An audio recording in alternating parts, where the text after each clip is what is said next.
Welcome, and thank you for coming this afternoon to an unusual party for Eve Lomaistro. It's not a birthday party. Eve's birthday is March 10th. It's not a welcome back or a bon voyage or a Labor Day party. It's an intentional celebration of Eve, who has been on oxygen and under the care of hospice since diagnosed with untreatable metastatic cancer that had made a sneaky, unauthorized assault on her bones. We've only had the pleasure and delight to have Eve living here at the shores for about a year and a half, and that is decidedly not long enough to get to know her better and to enjoy her company and to benefit from her volunteer service. She was the editor of our Shorelines. And to benefit from her helpful attitude, interesting story, and gracious nature. I visited with Eve in her apartment in the Allen building soon after she moved here from Minnesota and discovered her to be a very deeply spiritual person, devout in the practice of her spiritual tradition called Eckankar. Just as many of us rely on faith to usher us peacefully through the difficult travails of life, and finally to usher us peacefully through the portal of this life to the next, Eve's spiritual teaching sustains her now and gives her hope, peace, and excitement for what comes next. Often at a memorial service, in this chapel we follow and rely on practices of our faith to comfort us in grief and to assure us of the well-being of our loved one or friend in the life to come.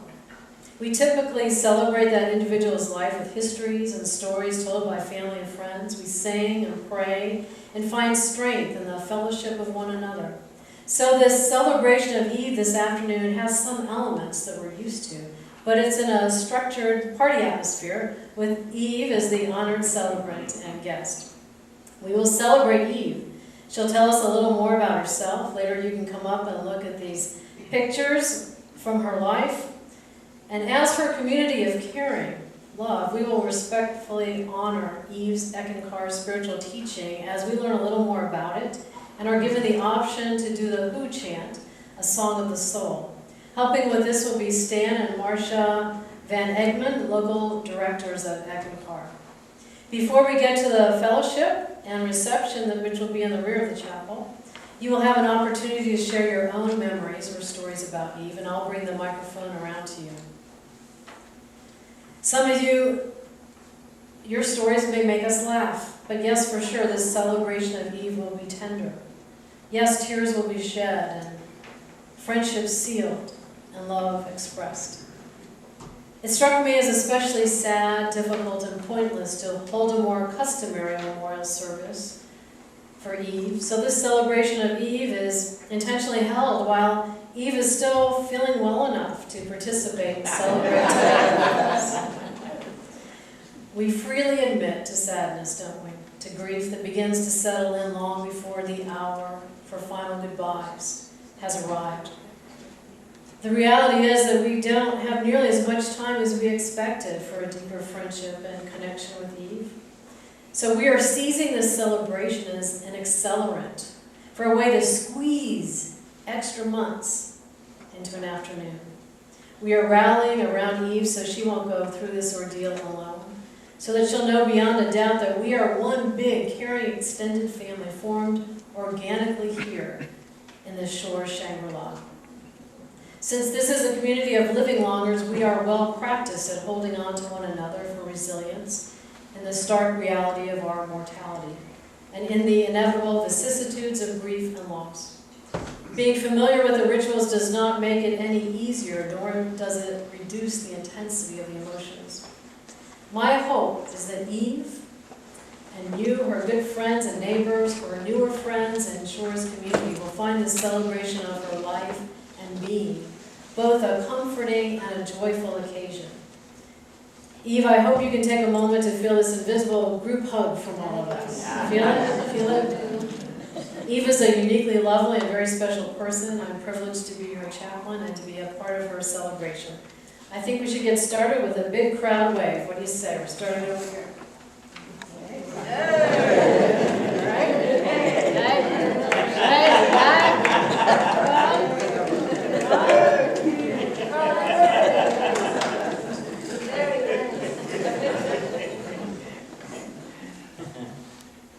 Two close friends of Eve from Minnesota were excited to come to the celebration of Eve and honored to participate in today's program.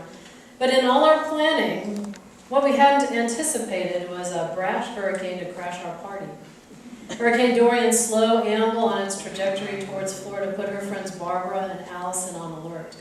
A few days ago, they were not sure if it was safe and possible to get in and out of Tampa Bay, so both made the decision not to come to stay in Minnesota. One of the friends, Barbara Bartles, was to give an introduction. Since she cannot be here, I am reading what Barbara had prepared, so I am Barbara. I live in Minnesota and have been a close personal friend of Eve for the past 20 plus years. We have a long history of afternoon tea parties, 5-hour lunches, a beautiful vacation in Maui, going to the Minnesota Twins baseball games, being co-volunteers for Eckankar, pajama parties, and many, many phone conversations. I am honored to be invited to participate in this special celebration.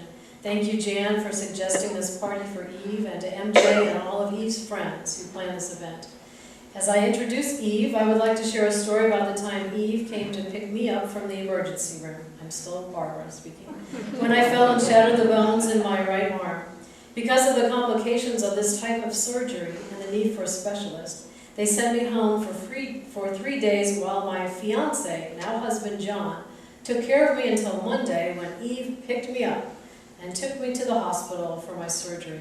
She stayed all day, waiting to get the results from the surgeon and to make sure that all went well. Waking up from the surgery in the recovery room, between the conscious and unconscious state, I told the attending nurse to be sure to tell John that I love him. And please, please tell Eve that she is the best friend anyone could have. And with that, I introduce Eve on behalf of Barbara as the best friend anyone could have. Well, thank you. Thank you. Hi, everybody. I'm just, I have to turn it on so people can hear me. Is that better? Okay. Yeah. Can you hear me in the back now? Yeah. You don't need to hold that close. You Not just that have to have it close? on. Is that good? It's the microphone on your cheek. Oh, it's Like down. Sorry about that. Let me come over and.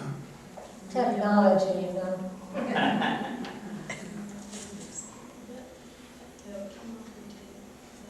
No?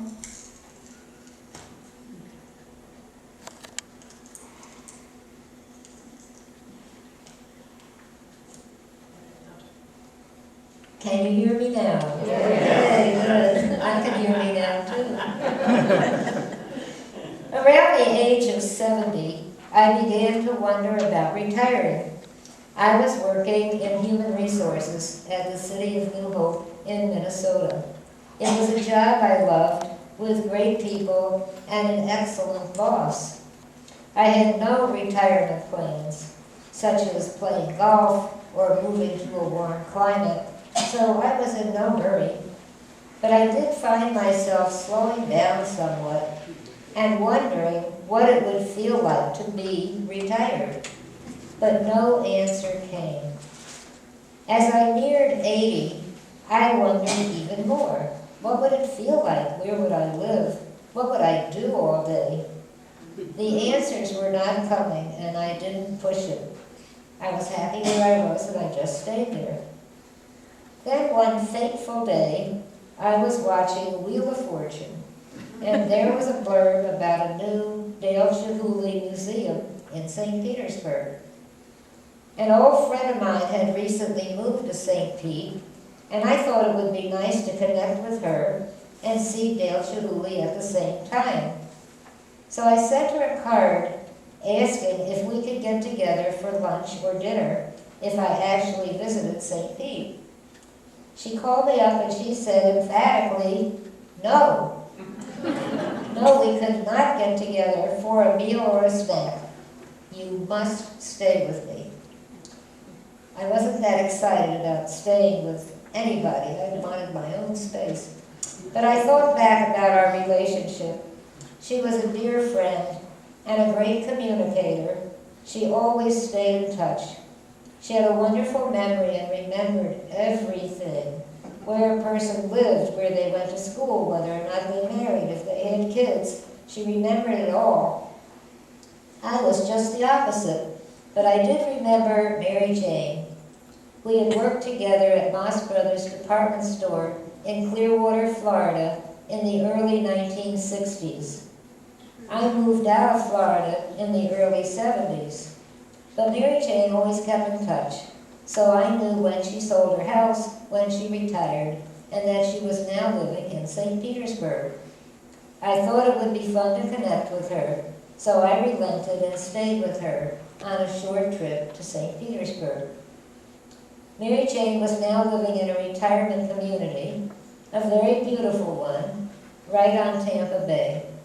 She had decided to change her name and was now known as MJ, the same MJ we all know and love here at the Shores.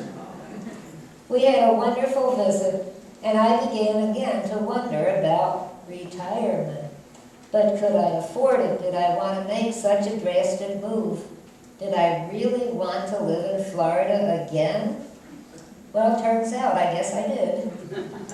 I was actually born in Miami, Florida, and went to Florida State University, where I majored in business. I took a job with Moss Brothers right out of college, and worked my way up to being the handbag buyer, where I stayed until I resigned in 1974. I had married, and my husband and I moved to Arizona.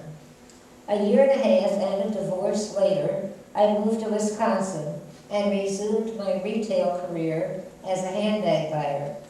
This one for Prenny's department store in Green Bay, Wisconsin.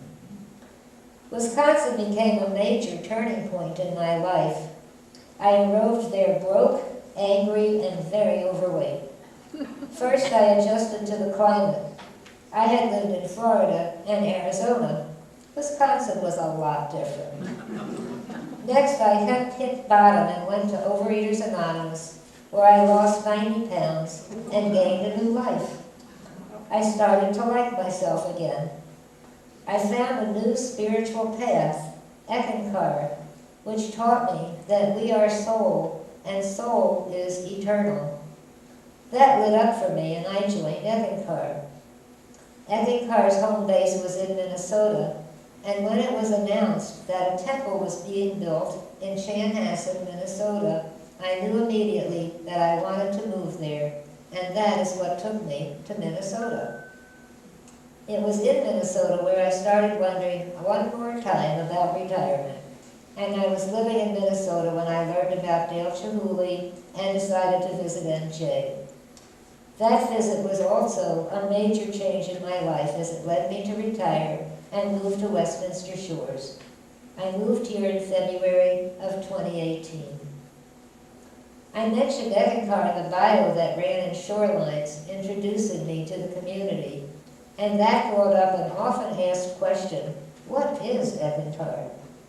I settled into life at the Shores and found that I loved it. I also loved retirement. Then I joined the Shorelines staff and became the editor of the newsletter, a job that I loved. Being at the Shores brought a lot of love into my life. Now life has taken a new turn for me, and breast cancer has found its way into my bones. Although that may sound sad, I know in my heart that it's okay for me to move on. After all, I am soul, and soul is eternal. But before that, we must answer the question, what is Eckankar? And here to do that is a longtime ethicist, Stan Van Etten, the local director of Eckankar in Pinellas County. Stan.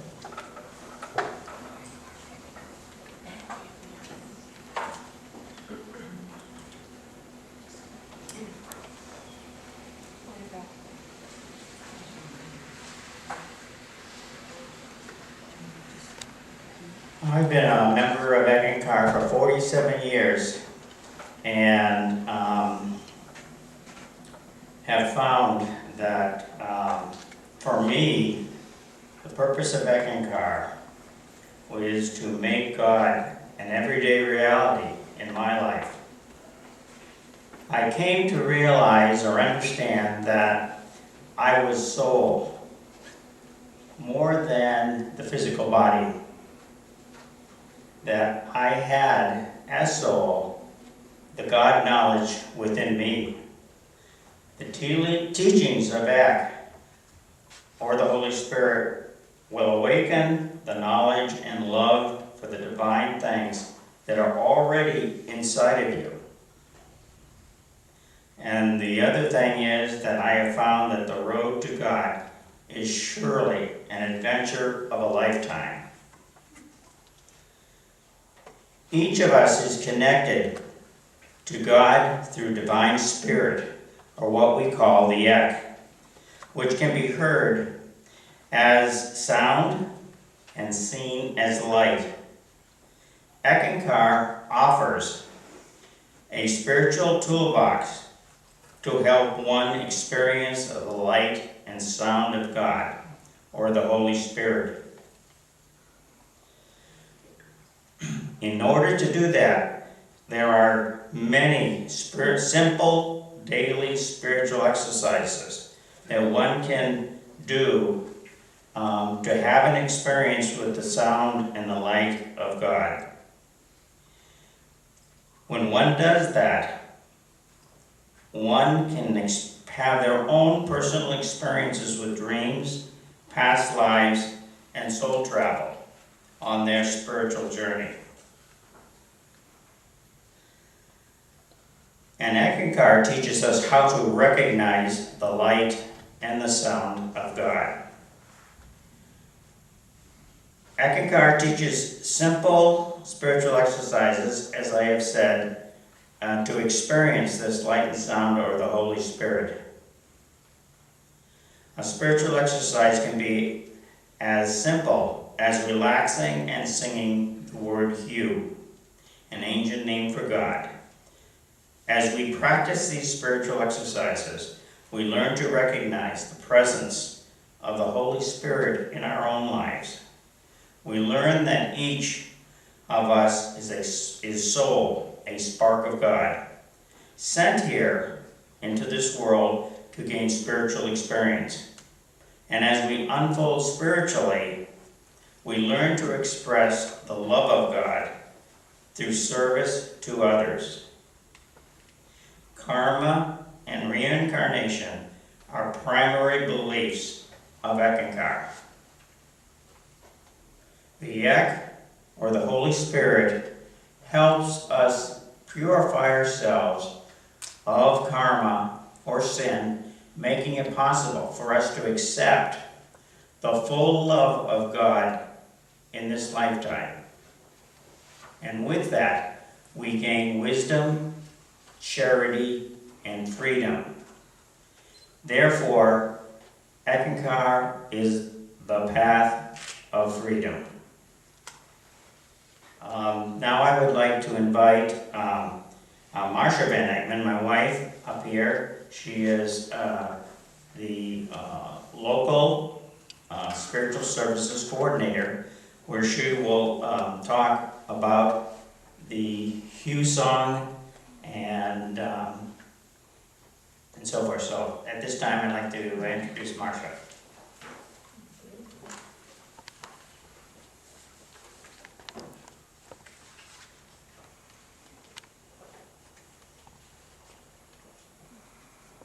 Good morning, everyone. Thank you so much for being here. I'm so glad to be here at Eve's party. Eve has always been special to me. From the first time I saw her, she just lit up the room, and she continues to do that. She wanted me to introduce the hue, which is one of her favorite things that she likes to do. We call it the hue song. We're going to be hewing for about 10 minutes, and I'll show you how to do it.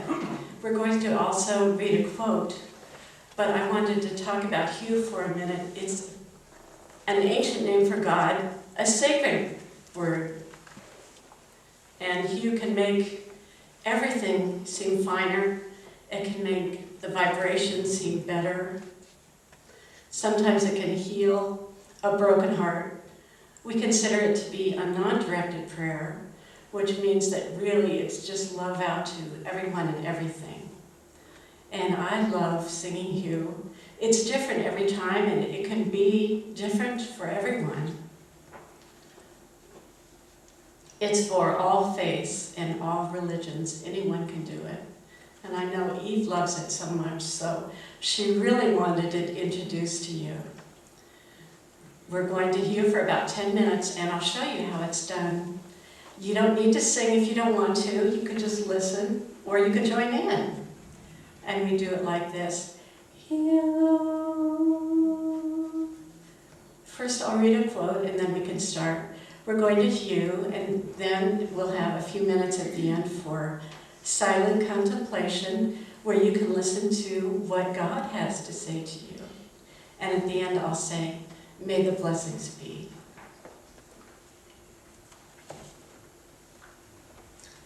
Here's a quote. Love is the doorway to spiritual freedom, and the light and sound of God are here, and that shows the way of love. You must go through the doorway of love. The sound of hue will bring you that love. The sound of hue can bring you that gift. We can go ahead and start.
blessings be. Thank you so much. What a beautiful hue.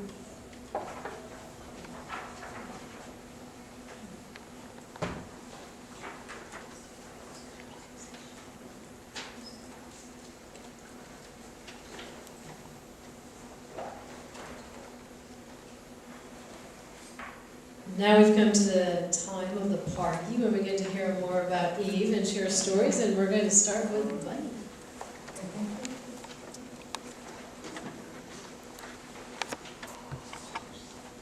Eve, I'll get you later. Eve wanted me to tell you how we met. And it was probably a year or so ago. I didn't write it down in my calendar, but I had been looking for the landscape people. Must have been a Tuesday. And I had something that needed to be done, and I could never capture one of them. And I started running up my street where there are mailboxes, and Eve, unknown, we had never seen one another, was coming down with a brisk walk, and we looked at each other and smiled. And I said, "Hi, I'm Bunny, and I'm trying to catch one of those landscapers." And Eve gave me this $1 million smile. And we've been friends ever since. We've had such a good relationship, really, really, really. She laughs at all my jokes, and just, we get along like a house of fire. And she has made my life so much richer to know her. And I love your party, so, okay? Thank you. Anybody else like to say something? It's a quiet group. Okay. That's quiet. Yeah, I'm coming this way, and I have one after this, and then I'll hear bouncing around.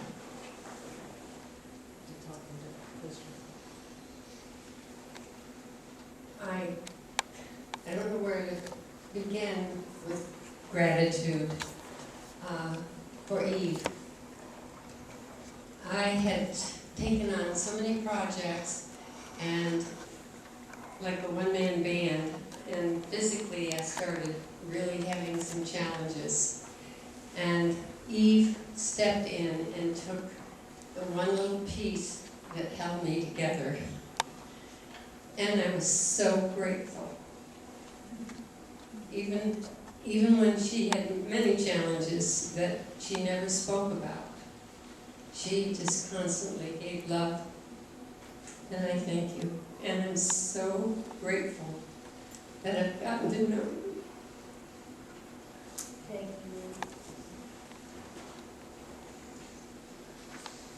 I met Eve at Shorelines, and I volunteered to be one of her writers, but I hadn't quite caught how many pages I was so supposed to write. So I wrote and I wrote and I wrote, interviewing people, and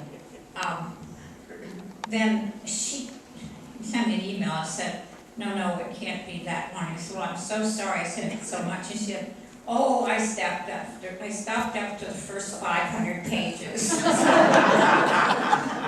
So she's just been a joy. She has a great sense of humor.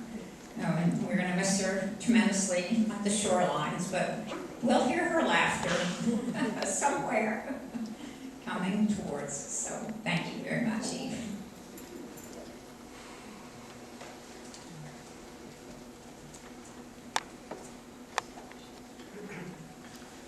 Hi, Eve. MJ.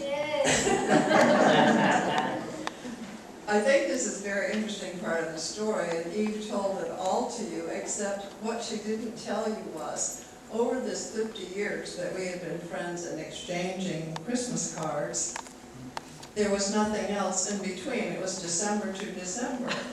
When she agreed to come and stay with me on her visit to Chihuly, I said, oh, Eve, do you still have that beautiful long black hair? And And she laughed and she said, no, I don't have a lot of hair and it's gray. But the one thing that was recognizable, as always is for everyone else here who's met her, is that lovely smile. That never changed. Thank you for being my friend. Oh, thank you, MJ. And I have to say that MJ has not changed in 50 years. When I knew I was going to come down and meet her, I said, should we exchange photos? Because I'm looking in the mirror, you know. No, you'll recognize me. Has not changed. Her hair is the same color. Her skin is just as beautiful. It's absolutely amazing. I don't know how she does it, but you should bottle it. Thank you. Amy, one of the things that stands out to me is your love and care for Brandon Harrell. I'm blessed to be your neighbor, and I ended up that I was asked to help support them when they moved into Allen Building, and I said I appreciate a partner in doing that because the person was going to be out, the staff person was going to be out of town for a few days. Well, I ended up breaking my foot a few minutes later, and Eve kind of took over, and it wasn't just during that short period of time. She continued to care for Fran as Harold was passing, and continues to visit her in Underwood, and it's just been the beauty of seeing what a beautiful person you are in many ways, and that's just one of many stories that I can share of what a gracious person that you've been. Thank you, too.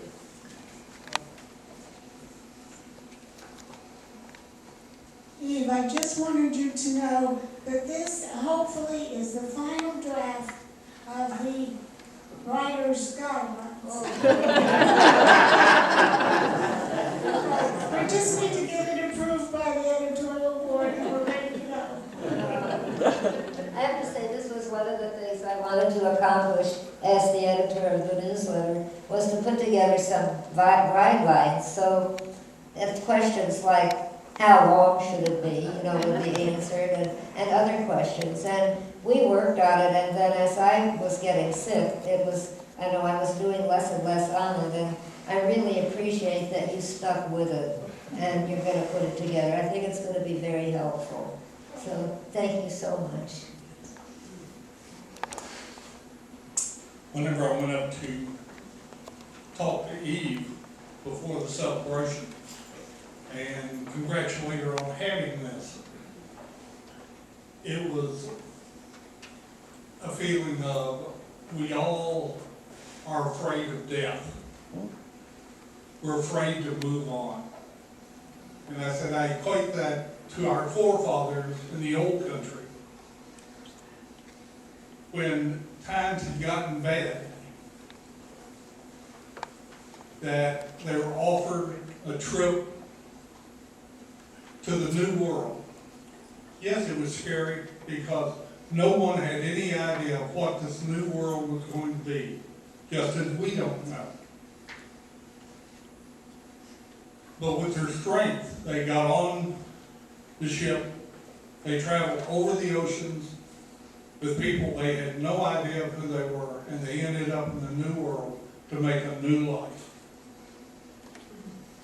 When I told her this, she said, would you share that with the congregation? And I said, certainly.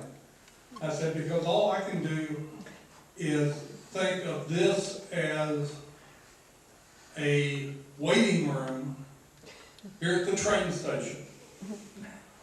We're waiting for the train to come by. The conductor will get off and call our name, and hopefully we will get on and go off into this new world. We don't know when that train's coming or when he's going to call our name. We just have to be ready. So thank you, Eve. Thanks for being part of my life. Thank you, Lucas. Yes. Thank you for sharing that. I think it's a really good way to look at it. And I look at it at Death Without Fear. It's just another step. One more level, one more lifetime, one more destination, and another lesson to learn or more about love. Whatever what it is that we need to learn. And, you know, I would love to have stayed here longer. I love being here. I loved being retired. I loved working on shorelines, but, you know, now that the time has come, I can look at it with joy in my heart, knowing that I've had this experience, and it was one wonderful way to kind of wrap up this lifetime. So I'm so grateful looking at this audience. It's pretty amazing. I've only lived here a year and a half, and you filled the room here. So I'm delighted and grateful and a little teary about it that this many people would come out on what turned out to be such a beautiful afternoon. And spend some time with us. So thank you, all of you, and thank you, Rick. That was a nice story. I just want to recognize Eve for a job done above and beyond the call of duty. This time last summer, I was coming to the end of my 3-year term on the advisory council where I held the position of chair of the nominating committee, and I wanted to write a document that spelled out how to find the nominees and how to run an election. The only problem was I'm visually impaired, so writing is quite a challenge and usually ends up a pretty big mess. And Eve heard me talking about this, and she said, well, I can type it up for you. I'm not publishing a Shorelines this month. So I wrote this up, and you have to understand, I write with a black scripto. So first offhand, you've got these awful black letters, and they don't all go in a straight line, and there's no telling where the punctuation is going to end up. And what I handed off to her was about 20 pages of a mess like this. And what came back was about 6 pages of the nicest looking document, all formatted, all laid out correctly, all the punctuation exactly right. And as she was doing it, she would call me up and say, now, in this section you said this, but now over in this section, and I'd say, oops, and she just went ahead and fixed it. And as it turned out, as we were coming to the end of the project, it was the time when the chair of the council appoints the residents who are going to be the ones who will find the nominees and do the election for that year. Well, Eve was already connected to me by the elbows, apparently, and her name showed up on the list. And I don't think she knew that it was happening until it was all over, so I think she kind of got shanghaied. But she did a beautiful job. I was so pleased to be able to hand that document off to somebody who could follow it without having the faintest idea of what was going to happen, and it can continue on. So I think there will be many years to come when people would have been scratching their heads trying to figure out, now what do I do next? They'll have that document that Eve put together. And I want to thank her for making me look good, because people think I did. That was funny because what I offered was to type. And suddenly I was on the committee and I was doing a lot of other things and putting together a lot of information for it. And it ended up being fun. But it was funny because that's not what I signed up for. But I was happy to do it, Charlotte. Thank you, Eve. You're welcome. You're welcome. So Eve and Charlotte over here, Jean Palm, Eve on your other way. There you are, sweetheart. So guess who's on nominating right now? And guess who's in charge of the election? Me. That document is unbelievable. So between the two of you, I don't even need to have a brain. Every single step of the way is a beautiful document. It's made my job so much easier. So I'll compliment both of you on that. Thank you. Thank you. Well, you're welcome. It was actually Charlotte's document. All I did was type it.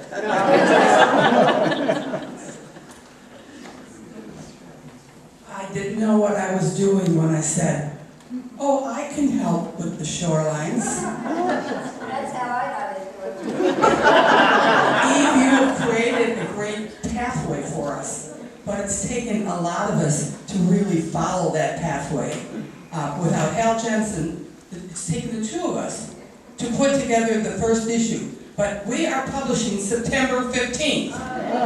Thank you, Eve. You have been a great inspiration to so many people. Thank you. It's always nice to hear that what you're working on is valuable, so it's lovely for you to share that. Thank you, Leah. Anybody else to say something? You can just put your hand up.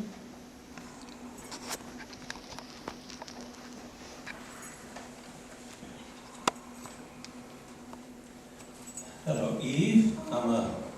For everyone, I'm a member of the local Eckankar group, and I want to say when you first arrived and started coming to our events, and as many people who come, we may not know very much about individuals' background, but it wasn't very long when we realized that Eve had had many experiences of serving in a wide variety of areas at a very high level.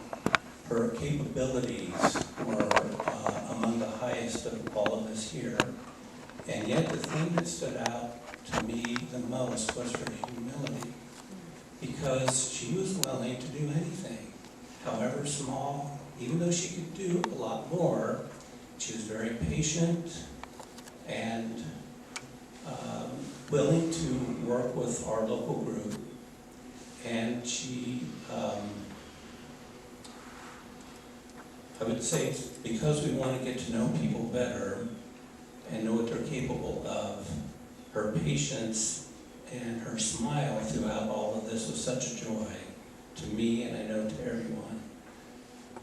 So Eve, I know whenever you go on to your next area of service, that you will be serving God, you will be serving all life at the highest level of divine love. And I am so grateful that I've been able to know you, and I know I will see you again.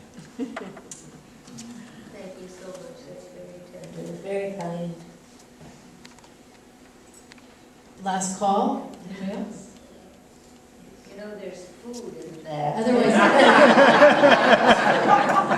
ask you to do the final word and dismiss us for the reception. Any final words you want to say? Well, this has just been wonderful. I really had no idea how many people would be interested. It sounded like a really interesting project, and Jan had such a great vision about it. And we put it together rather quickly, but still, I think it came out okay. But I'm just really dumbfounded at, the number of people who are here today, and I'm so grateful that it was, something that was important to you to do. I have loved being here, and I will, I'm sure, see all of you again somewhere along the way. Wherever it is on that trade stuff, we'll be there. So thank all of you so very much. And I'd love to get more photos, so if the local F group could kind of get together, I'd like to get a picture of all of us together. So, all right, thank you all.